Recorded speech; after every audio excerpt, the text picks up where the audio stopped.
Welcome to Hope is Here. We are continuing our conversation about grief. We are talking with Amanda Speaks. She is a counselor here in Lexington. We had a great program with her yesterday, just kind of touching just on some basic principles with grief. If you missed that one, I encourage you to go to our website, hopeishere.today. That's hopeishere.today, and you can catch that 14-minute program we had with Amanda. But Amanda, one of the things that we talked about is that when you don't deal with grief, there are there's things that happen like anything in life. Talk about the impact of unresolved grief in people's lives. Okay. Well, first I thought I'd talk about the statistics that are out there. So a lot of these are heartbreaking and can be avoided, with counseling, but people don't understand they can get through this. So 13 million grievers annually due to death. There are 2.6 million deaths per year in the United States, with an average of 5 grievers per death. So grief doesn't just affect that family, and that's an average.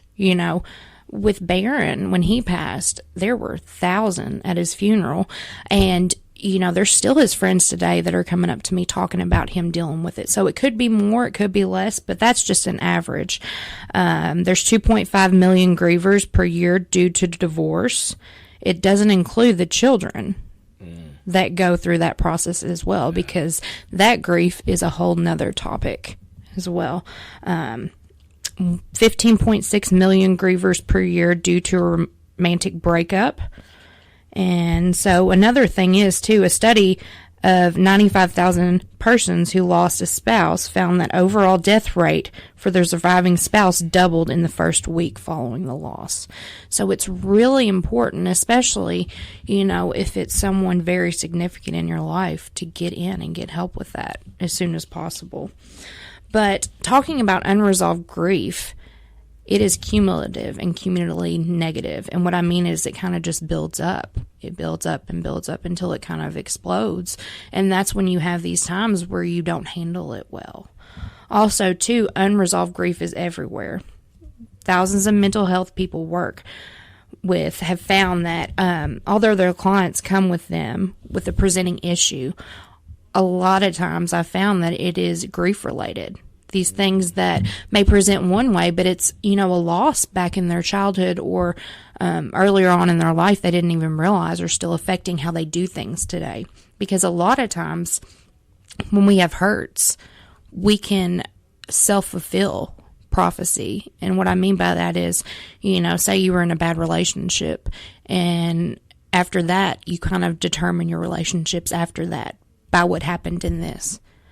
And it's not fair to you or the other people that you're dating, but you still hold on to these issues that wouldn't have been there if you would have learned how to resolve that grief in the first place. Wow, that's powerful. That's good stuff. And I think, so many times it's things, like I said, with grief, we don't deal with it. We just stuff it, and then it's going to come up at some point. It's coming to the surface, isn't it? Mm-hmm. Sometime. And yes. I've had different guests. I had a gentleman on that wrote a book. I was on a few weeks ago that talked about childhood sexual and mental and emotional abuse. He suffered as a child, and he just kind of numbed it with alcohol, got married, and then his first marriage failed because this stuff, these issues, this grief of his childhood being stolen he hadn't dealt with. Exactly. And he was headed down the same track with his second marriage, and fortunately he did reach out to a counselor and started processing the grief. And one of the things he didn't realize, obviously the emotional ones went on, but his childhood was stolen from him because of all the sexual abuse that went on. So, yes.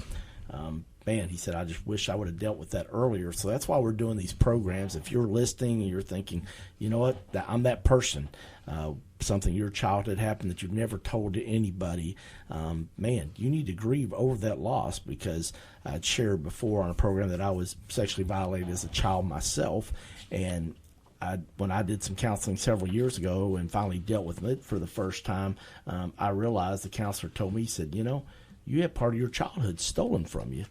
And that's a type of loss that you need to grieve over, isn't it, Amanda? Yes, exactly. Because especially at such a young age, your brain is developing. And when those traumatic things happen, it can cause a shift in the brain development. And there's different things. I'm trying to remember what it was. It's been a while since I've been in school. But there's different... If your needs aren't met in certain stages of life, it can have consequences in the later ones. So, for instance, somebody with anxiety and panic attacks, which come from fear, maybe they were neglected as a child. They don't have that connection or that love felt from their primary caregiver that we're supposed to. And so they hold on to that throughout their life, that fear, because they think, well, if these people weren't here for me, who do I have to go to? Or I'm unsafe. Does that make sense? Yeah. Oh, absolutely. Yeah. Absolutely. Well, and I think that's the thing. Sometimes people don't realize when they're in unhealthy environments because it's been so long of that. Have you found that with some of your clients? Oh, yes. I mean, it's just like anything. You become desensitized or you become used to it. I was in a really bad relationship when I was 18, and looking back, I'm like, what was I thinking? It was like I was brainwashed, because when you live with something for so long, that's why I said sometimes people want to stay in their grief because they're so used to it. Change is scary. There's a thing, I think it's called like the homeostasis or whatever. I forget what it's called. But especially in families, we don't want to make those changes, or we don't want to do things that are difficult because it causes conflict and causes these feelings, these uncomfortable feelings. I say it's like, being shot. Say you have a bullet in your arm. Well, if you just treat the wound, it's never going to heal, because that thing is still in there. You have to get in, as comfortable as it may be, uncomfortable as it may be. You have to get in, get it out, and then do the proper treatment. But getting to that root cause of really what's going on with you, it's uncomfortable, and it can be hard, and it can bring up all this other stuff, but you get through it. Sometimes it has to get worse before it can get better. And that's okay. I heard somebody use the analogy the other day, a person that on Twitter, that they talked about how they used to deal with depression a lot and stuff. And so one of the things that helped them is when they felt kind of dark and down, things to think about the sky. And, yes, a lot of times there's dark clouds and it's overcast, but underneath, behind that, there is a blue sky and a sun that's going to come again. Exactly. Perspective is everything. How we choose to look at it. With Barron's passing, they found him in his truck, and it had been running all day, and it was unlocked. He was down in Florida, and, that's terrible. It's sad, but we choose to look at it, and I say we, my family, at least nobody stole his truck and dumped his body somewhere that we would have never found him. Like, all in perspective, with depression, looking at, oh, well, poor pitiful me, things are terrible. Well, what are you thankful for?